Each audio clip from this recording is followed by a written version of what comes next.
Most people see the car when it's already finished. The launch, the reveal, the nice video at the end. But for me, the interesting part happens way before that. The workshop, the test track, the setup, the small details, and obviously the people doing the actual work.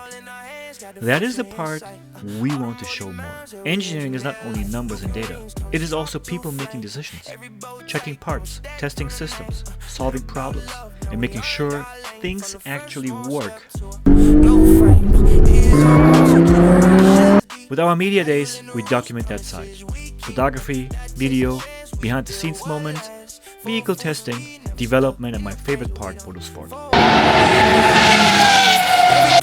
Not in a fake way, just real moments from the work that usually happens behind closed doors. And we know, sometimes you cannot show everything. Secret projects, prototype vehicles, sensitive details. But you can still tell the story, the process, the preparation, the people behind the result.